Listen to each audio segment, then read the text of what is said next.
Ассалаумағалейкум, пайдалы ақпараттар арнасының көрермендері, каналыма қош келдіңіздер. Бүгінгі видеода қасиетті жеміс құрма туралы айтатын боламын. Құрма Құран аяттарында көп кездесетін жеміс түрі. Иман келтіргендерге жәннатта әзірленген небір дәмді, тәтті астардың ішінде құрма да айтылады. Рахман сүресі 68 аят. Алла тағала Құранда ерекше мән берген бұл жемістің химиялық құрамын зерттеген кезде көптеген пайдалы заттар анықталды.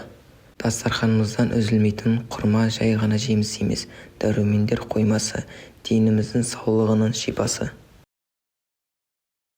Құрманың құрамындағы фосфор ми жұмысын жақсартады, жүйке талшығының қажеттіліктерін қамтамасыз етеді, шаршағанды басады. Құрмада В1 және В2 дәрумендері жеткілікті мөлшерде, миды және жүйке жүйесін тынықтырады. Құрмада А дәрумені мол, сол себепті адамдардың көру қабілетін арттырады, ақшам соқырлығынан және басқа да жанар дерттерінен қорғайды. Құрманың қабығы мен сүйегінде де дәрумен көп, сол себепті дәрігерлер құрманың сүйектерін сорып жүруге кеңес береді. Адам ағзасындағы қан тамырларын жұмсартады және тамырлардың қатаюын алдын алады. Одан бөлек қан құрамын тазалайды, сонымен бірге қан қысымын да реттейді. Суық тигенде жөтелге септігін тигізеді, қақырықты түсіруге көмектеседі. Құрманың қуық және бүйрек қабынуында да шипасы көп. Құрма тұнбасы бүйрек тастарының ыдырауына көмектеседі.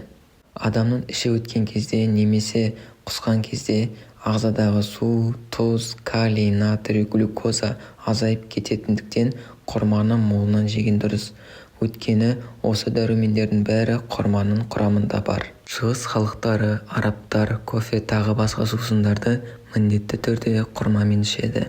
Сол себепті олардың ағзасында зиянды холестерин аз болады екен.